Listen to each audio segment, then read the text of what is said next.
Assalomu alaykum. Va alaykum assalom. Sizda bir savolim bor edi. Xo'sh. Urush nima?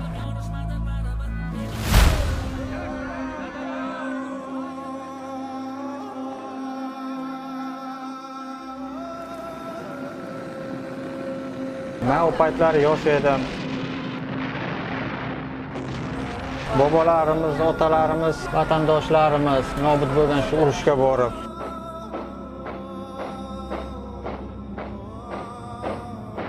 kelajakdagi yaxshi yashashimiz uchun, porloq yashashimiz uchun o'z jonlarini fido qilgan.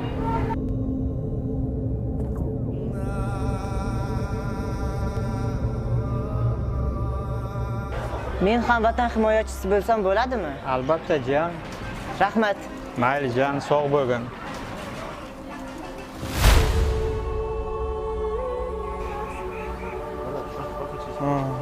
Assalomu alaykum aka. Patrul xizmatidan janob xavfsizlik inspektori. Sizlarga bir savolim bor edi. Bemalol. Men ham sizlarday bo'lish uchun nima qilishim kerak? Hurmatli fuqaro, siz O'zbekiston Respublikasi Ichki ishlar vazirligi Ichki ishlar akademiyasiga topshirishingizni maslahat beraman. Rahmat. Sog'lik bo'lsin.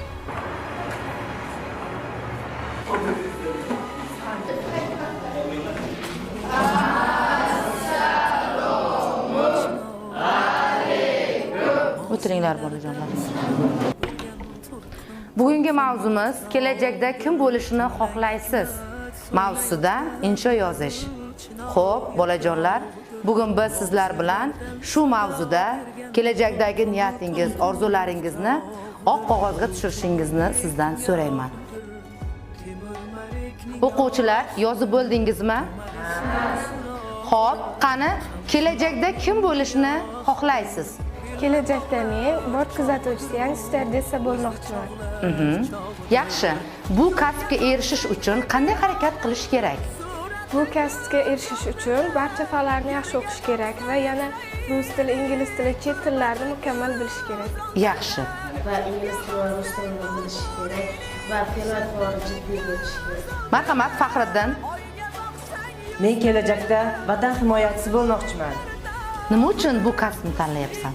Otam harbiy xizmatchi bo'lgan. Bundan bir necha yil avval xizmat vaqtida vatanimizni himoya qilish